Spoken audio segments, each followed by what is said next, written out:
Esta é a Pinacoteca do Estado de São Paulo, um dos museus de arte mais importantes do país. Através de obras de seu acervo, é possível contar a história do Brasil e também entender como a produção artística se instalou por aqui. Da chegada dos portugueses até a criação da primeira escola de arte do país no século XIX.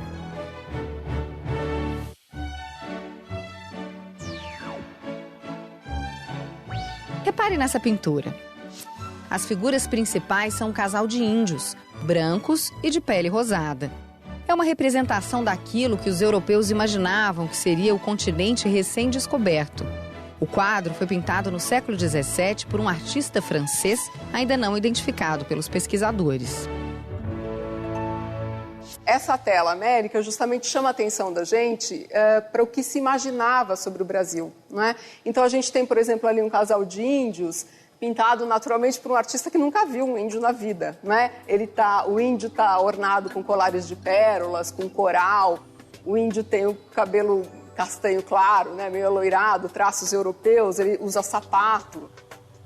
Nenhum estrangeiro podia entrar no Brasil sem autorização da coroa portuguesa.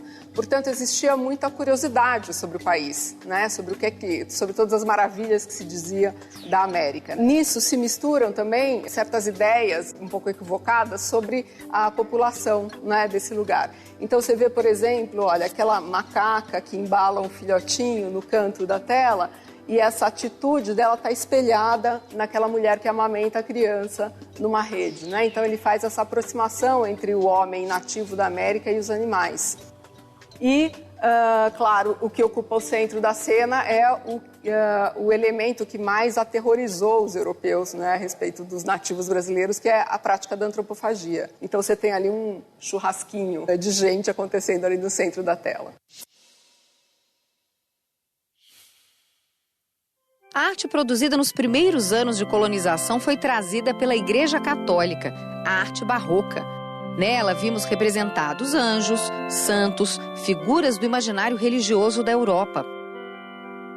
Um dos principais aspectos da presença dos portugueses na América é a conversão dos povos nativos ao catolicismo, né? Então, portanto, a Igreja, né, as irmandades religiosas, os conventos que se instalavam no Brasil foram os primeiros mecenas, digamos, né? Eram justamente as instituições que encomendavam aos artífices a decoração das suas igrejas, a confecção de santos para os altares.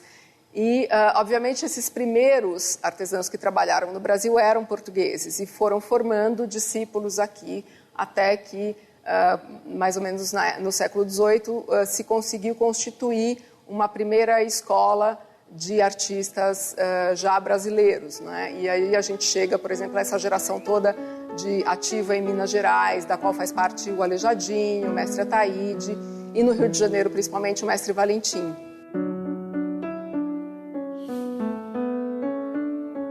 O Brasil, seu povo e suas paisagens só foram retratados com maior fidelidade quando os primeiros artistas europeus chegaram por aqui no século XVII. E eles não eram portugueses, eram holandeses. Vieram na comitiva de Maurício de Nassau, um nobre que em 1637 invadiu o Nordeste brasileiro para implantar uma colônia holandesa. Na verdade, o plano do Nassau é criar uma cidade. Uma das grandes coisas que o Nassau faz é criar Recife, a cidade maurícia.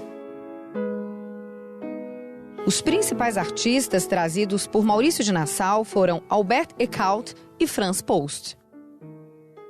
Post foi o primeiro a retratar o Brasil porque foi esse o emprego que ele recebeu do Nassau. E a função dele era registrar, sem dúvida, a paisagem, a natureza, esse universo novo, completamente novo, para um olhar europeu, tá? Mas também os feitos do Nassau. O registro documental, ele é bastante fiel a essa representação das formas da natureza. Agora, o modo como isso entra no quadro, né, é uma composição inteiramente imaginária. Por exemplo, tem um quadro que retrata um forte holandês. Você vê até as pessoinhas em cima do forte. Quer dizer, aquele detalhismo que é próprio do realismo holandês te faz acreditar que ele estava efetivamente quase tirando uma fotografia. O forte, de fato, é assim mesmo. Tá? Agora, o modo como ele foi recomposto dentro da paisagem, né, inteiramente da imaginação do Post. 200 anos depois da passagem de Franz Post pelo Brasil, a arte figurativa brasileira chegaria para ficar.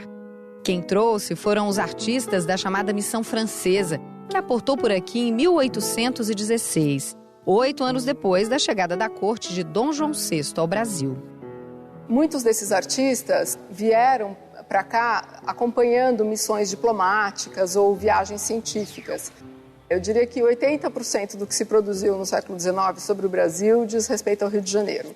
Porque era a porta de entrada, era por onde todo mundo chegava e, obviamente, porque o Rio de Janeiro tem uma situação geográfica que é especial mesmo, né?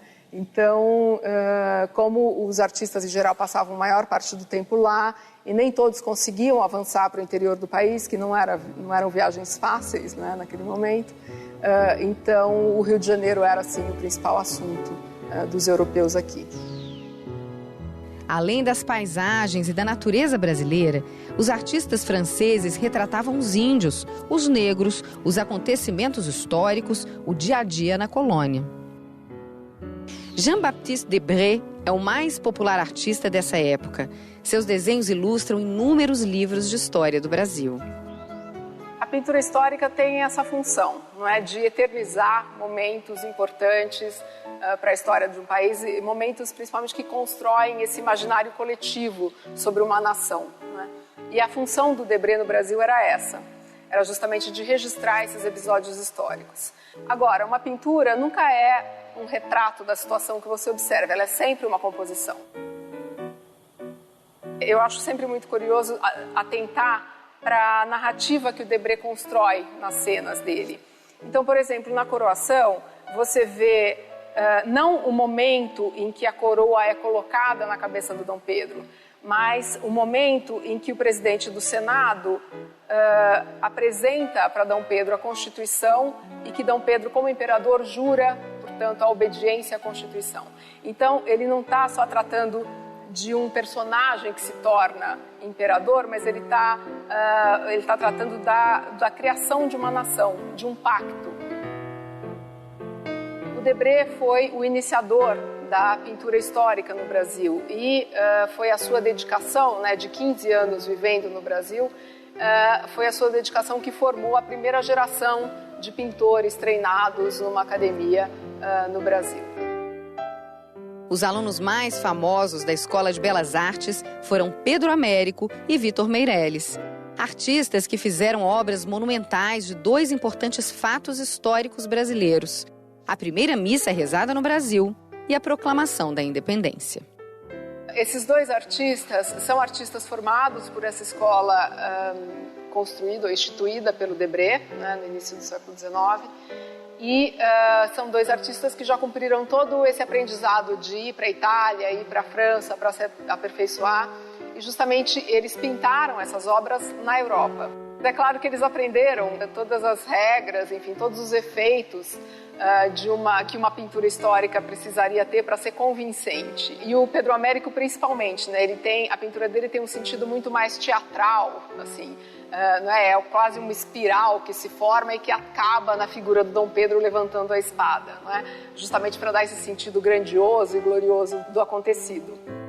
O Vitor Meirelles, ao contrário, tem uma cena que é muito mais centrada e muito mais simbólica, né? Centrada nessa questão do altar construído ali no meio daquela selva, com uma cruz que se recorta contra o fundo azul do céu, e os índios todos que circundam aquela cena e que com o maior respeito observam aquela cerimônia que está acontecendo ali.